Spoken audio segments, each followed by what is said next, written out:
नमस्कार, मैं हूं समीप राजगुरु और जैसे कि मेरे सहयोगी अर्चना ने कहा कि कब आएंगे अच्छे दिन विराट के, तो हो क्या गया विराट को, इस पर तो चर्चा होगी। लेकिन आपको पता होगा कि आरसीबी दोबारा एक मैच हार गई, सिर्फ 119 रन बनाए उन्होंने, 19 रन से मुकाबला हार गई। चेतन जी गुड मॉर्निंग, स्वागत है आपका। तो चलिए सबसे पहले विराट की टेंशन क्या है उस पर नजर डालते हैं। निराशा, झुंझुलाहट, जिस तरीके से गेंद बाउंड्री से टकराकर बॉल से वापस आती है, फिर लात मार के बाउंड्री के बाहर। इतनी बड़ी टीम है, इतने बड़े कप्तान हैं, तो कप्तानी क्यों नहीं चल रही है चेतन जी? देखिए समीप, अब समझ आ रही होगी। बैट ना चलना मैं समझ सकता हूँ, कप्तानी क्यों नहीं चल रही? नहीं, यही मैं कह रहा हूँ कि भारतीय टीम के लिए जब आप खेलते हो, आपके पास यूटिलिटी प्लेयर्स हैं। मतलब आपके पास अश्विन है, जडेजा है, कहते हैं ना नाम से ज्यादा काम की जरूरत होती है। जब आपके प्लेयर्स काम नहीं करते तो समस्या ऐसी आपके सामने आती है। जब कहते हैं ना घोड़े ने रेस में दौड़ना हो, आप लंगड़े घोड़े को नहीं दौड़वाते, आप अरबी घोड़े को दौड़ाते हैं। और आप आरसीबी देखो, आप गेल को खिला रहे हैं, वॉटसन को खिला रहे हैं, कहते हैं ना ये तो लंगड़े हो चुके हैं। और एक और बात की मोटिवेशन की कमी हो रही है। मोटिवेशन की कमी एक प्रोफेशनल खिलाड़ी हो और आपके ऊपर प्रेशर नहीं है। समीप, सबसे बड़ी बात है जब प्रेशर नहीं होता ना, अब मेरे पे कोई प्रेशर नहीं है, nothing to lose everything to gain, वो सिचुएशन पर जब एक क्रिकेटर पहुंचता है, आप अच्छा प्रदर्शन करते हो, ना कि 139 रन आपसे चेज नहीं होते। तो समस्या क्या है? आपका टीम का कॉम्बिनेशन ठीक नहीं है।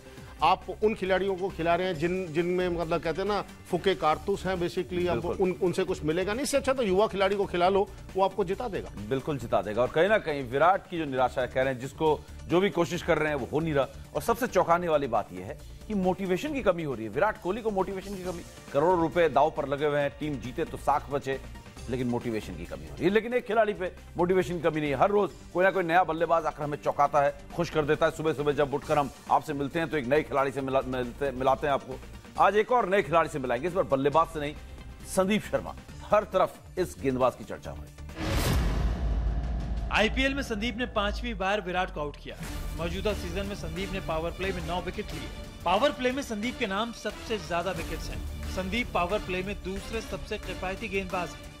हर तरफ चर्चा है इस गेंदबाज की, हर तरफ चर्चा है इस हैट्रिक की, तो चर्चा चेतन जी से जरूर होगी इसकी। समीप, सबसे बड़ी बात आपके सामने ये है कि अगर गेंदबाज को अपनी स्ट्रेंथ मालूम हो, अगर संदीप शर्मा की मैं बात करूं, उन्होंने वीरेंद्र सहवाग की बात मानी कि आपकी जो स्ट्रेंथ है वो स्विंग बॉलिंग है, और जब से इन्होंने बॉल को स्विंग करना शुरू किया, स्पीड पे थोड़ी कटौती की है, आप देखिए कैसे विकेट्स मिल रही हैं। मैं क्रेडिट पूरा संदीप शर्मा को और मोहित शर्मा को देता हूं कल की विजय की, जो आरसीबी के खिलाफ जीत हासिल हुई। तो चलिए, एटलीस्ट फास्ट बॉलर्स जिता रहे हैं आपको। तो चलिए, ये भी अच्छा लगा कि बल्लेबाजों के बाद गेंदबाज भी, एक नया नाम भी हमारे सामने आया। इस नाम तो काफी दिनों से सुन रहे थे, लेकिन इस तरीके की गेंदबाजी से वाकई में दिल खुश हुआ था। एक ऐसी हैट्रिक जो कि वाकई में संदीप शर्मा को भी याद रहेगी और आरसीबी के इन दिग्गजों को भी याद रहेगी। लेकिन फिलहाल हम आपको एक दिलचस्प तस्वीर दिखाते हैं। देखिए शिखर धवन कैसे अपने होटल पहुंचे वायरल क्रिकेट में।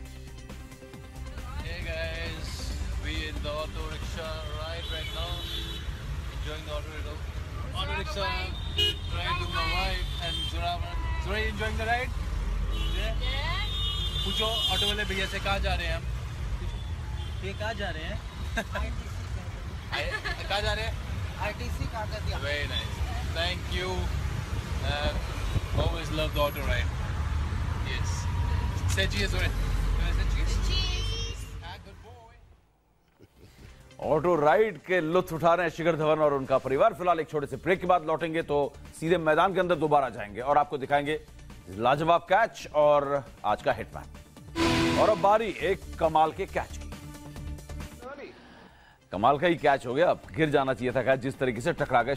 लकी हैं, खुशनसीब हैं कि उनके ग्लव्स में पहले गेंद फंस गई थी। फिलहाल पॉइंट्स टेबल पर नजर डालते हैं। पॉइंट्स टेबल क्या कह रही है, क्या कुछ फेरबदल पॉइंट्स टेबल में, और यही चार टीमें हैं जो लगता है कि प्लेऑफ्स के लिए क्वालीफाई कर जाएंगी। आज इंपॉर्टेंट गेम है, दिल्ली वर्सेस मुंबई का मैच है। अगर दिल्ली ने कुछ हरकत कर दी तो मजा आ जाएगा इसके अंदर। चलिए देखते हैं कि क्या होता है। लेकिन ये चारों टीमें जो है टॉप की, ये क्वालीफाई करती हुई नजर सी आने लगी हैं। ये है बाद की चार टीमें, पंजाब, दिल्ली, गुजरात, बैंगलोर। फिलहाल सिक्सर किंग दिखाते हैं, छक्के लगाने की लिस्ट में सबसे आगे कौन दौड़ रहा है, और इसमें डेविड वार्नर सबसे आगे, लेकिन सिर्फ 2 छक्के पीछे हैं रॉबिन उथप्पा। उनकी टीम जो है प्लेऑफ्स के लिए क्वालीफाई लगभग कर चुकी है। तो ये जो मुकाबला है आखिर तक चलेगा। ऑरेंज कैप में भी डेविड वार्नर सबसे आगे हैं,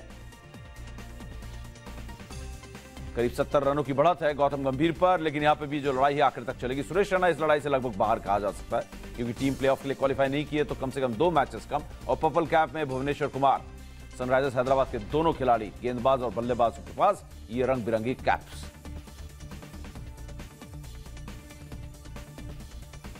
चलिए फिलहाल आज के मुकाबलों के बारे में आपको बता दें कि आज शाम 4 बजे जो पहला डबल हेडर है Sunrisers Hyderabad versus rising Pune super giants, बड़ा अहम मुकाबला है इन दोनों के बीच।